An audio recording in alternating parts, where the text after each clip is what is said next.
Action potential, അതായത് ന്യൂറോണുകളുടെ സന്ദേശങ്ങൾ കൈമാറുന്ന ഒരു ഇലക്ട്രിക്കൽ വേവിൻ്റെ മൂവ്മെൻറ്റിനാണ് ഈ ആക്ഷൻ പൊട്ടൻഷ്യൽ എന്ന് പറയുന്നത്. അതായത് ഈ ആക്ഷൻ പൊട്ടൻഷ്യൽ വെച്ചാണ് ഒരു നെർവസ് സിസ്റ്റത്തിൽ ന്യൂറോണുകൾ ഒന്നിൽ നിന്ന് അടുത്തതിലേക്ക് സന്ദേശങ്ങൾ കൈമാറുന്നത്.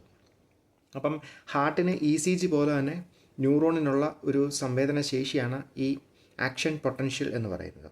പക്ഷേ ഇതിനെ ഇലക്ട്രോണിക്കലി റെക്കോർഡ് ചെയ്യാനുള്ള പ്രൊസീജിയറോ അതുകൊണ്ടൊരു നേട്ടമോ ആവശ്യമൊന്നും അങ്ങനെ പ്രത്യേകിച്ച് ഇല്ലാത്തതുകൊണ്ടാണ് ആ സംഭവം വലിയ കാര്യമാക്കാത്തത്. പക്ഷേ അത് ന്യൂറോണിൻ്റെ കമ്മ്യൂണിക്കേഷൻ മെക്കാനിസമാണ്. മനസ്സിലായോ? അപ്പം ഒരു നെർവിനെക്കുറിച്ച് അറിയുമ്പം അത് അറിഞ്ഞിരിക്കേണ്ടത് വളരെ അത്യാവശ്യമാണ്. കാരണം ഒരു ബേസിക് കൺസെപ്റ്റാണ്. ഇത് വെച്ചാണ് ഇതെല്ലാം പോകുന്നത്. അപ്പം എന്താണ് സംഭവം?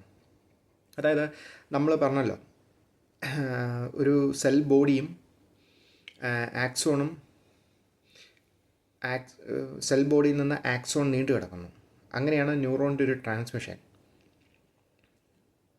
അപ്പം എന്താ സംഭവം എന്ന് വെച്ച് കഴിഞ്ഞാൽ, അതായത് ഈ സെല്ലിൻ്റെ ഉള്ളിൽ എപ്പോഴും നെഗറ്റീവ് ചാർജാണ്. മനസ്സിലായോ? അതായത് -70 മൈക്രോ വോൾട്ടാണ്, -70 അപ്പം ആ സ്റ്റേജിലാണ് ഇരിക്കുന്നത്. ഒപ്പം അതിൻ്റെ ബോഡിക്ക് ഉള്ളിൽ പൊട്ടാസ്യവും പുറത്ത് സോഡിയവുമാണ്. ഇങ്ങനെയാണ് അതിൻ്റെ നിലനിൽക്കുന്നത്. ഇനി ഒരു സ്റ്റിമുലേ ഉണ്ടാകുമ്പം, അതായത് ഒരു ടച്ച് ഉണ്ടാകുമ്പം എന്ത് സംഭവിക്കുമെന്ന് പറഞ്ഞു കഴിഞ്ഞാൽ, ഈ സോഡിയത്തിന് ഉള്ളിലേക്ക് വരാനുള്ള ഒരു ഗേറ്റ് ഓപ്പൺ ആവും. മനസ്സിലായി? അതിലൂടെ സോഡിയം ഉള്ളിലേക്ക് കയറി തുടങ്ങും. അങ്ങനെയാണ് നമുക്ക് റെസ്റ്റിംഗ് സ്റ്റേജിൽ നിന്ന് ഡീപോളറൈസേഷൻ, അതായത് സെൽ ആക്റ്റീവ് ആകുന്ന സ്റ്റേജിലേക്ക് വരുന്നത്. സോഡിയം ഉള്ളിലേക്ക് കയറി ഒരു പരിധി വന്ന് നിറയും. ഇങ്ങനെയാണ് ഇതിൻ്റെ ഈ ട്രാൻസ്ഫർ നടക്കുന്നത്. അപ്പോൾ സോഡിയം ഉള്ളിലും പൊട്ടാസ്യവും ഉള്ളിലുണ്ട്. ഈ രീതിയിലാണ് ഇതിൻ്റെ സോഡിയവും പൊട്ടാസ്യവും ഉള്ളിൽ വന്ന് ഇതിനെ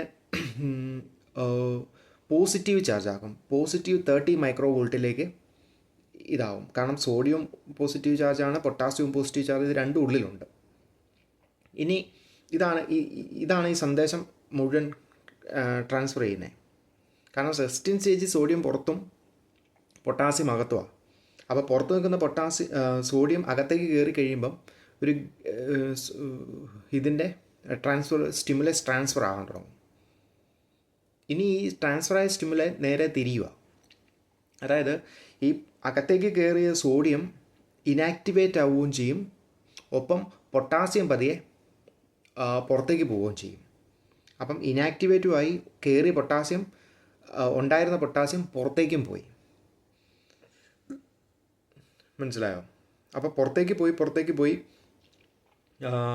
ഒരു സ്റ്റേജ് കഴിയുമ്പം സെല്ലിൻ്റെ അകത്തെ ചാർജ് പതിയെ നെഗറ്റീവ് ആകാൻ തുടങ്ങും.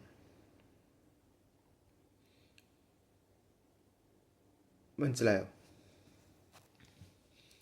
അതായത് പൊട്ടാസ്യം ചാനൽ പുറത്തേക്ക് ഓപ്പണായി പോയി ഒരു പരിധി കഴിയുമ്പം എന്ത് സംഭവിക്കുന്നു പറഞ്ഞാൽ, പൊട്ടാസ്യം ചാനൽ ക്ലോസ് ആകും. കാരണം പൊട്ടാസ്യം ചാനൽ ക്ലോസ് ആകാനായിട്ട് കൂടുതൽ സമയമെടുക്കും.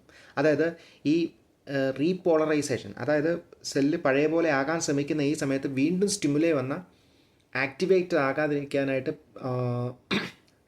ഹൈപ്പർ പോളറൈസേഷൻ എന്ന് പറയുന്നൊരു ഫോമും കൂടി ഇതിൻ്റെ സമയത്തുണ്ടാകും. അതായത് പൊട്ടാസ്യത്തിൻ്റെ അളവ് നന്നായിട്ട് ബോഡിയിൽ സെല്ലിൻ്റെ ഉള്ളിൽ കുറച്ച് കഴിയുമ്പം എന്ത് സംഭവിക്കുമെന്ന് പറഞ്ഞു കഴിഞ്ഞാൽ, സെല്ല് കൂടുതൽ നെഗറ്റീവ് ആവും. അതായത് 85 പോട്ടെ -80 മൈക്രോ വോൾട്ടിലേക്ക് അതിൻ്റെ ചാർജ് ആവും. അപ്പോൾ കൂടുതൽ നെഗറ്റീവാണ്. അപ്പോൾ ഒരു സ്റ്റിമുലേ ഉണ്ടാകാനായിട്ട് കൂടുതൽ സമയമെടുക്കും.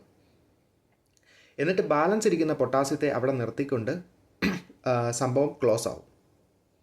പൊട്ടാസ്യത്തിന് പെർമിബിലിറ്റി പുറത്തേക്ക് പോകുന്ന നിൽക്കും. അപ്പം അകത്തെന്തുണ്ട്? അകത്തിപ്പോൾ പൊട്ടാസ്യം മാത്രമേ ഉള്ളൂ. സോഡിയം ഇനാക്ടിവേറ്റായി, സോഡിയം പുറത്തായി. മനസ്സിലായോ? ഇങ്ങനെ സ്റ്റേജ് വരും. എന്നിട്ട് മിച്ചം കുറച്ച് പൊട്ടാസ്യത്തെയും കൂടി അകത്തേക്ക് കയറ്റി ഇറക്കിയും ആ റെസ്റ്റിംഗ് സ്റ്റേജിലെ സോഡിയം പൊട്ടാസ്യം അനുപാതം പുറത്തും അകത്തും ഏതാണ്ട് ഈക്വലൈസ് ചെയ്ത്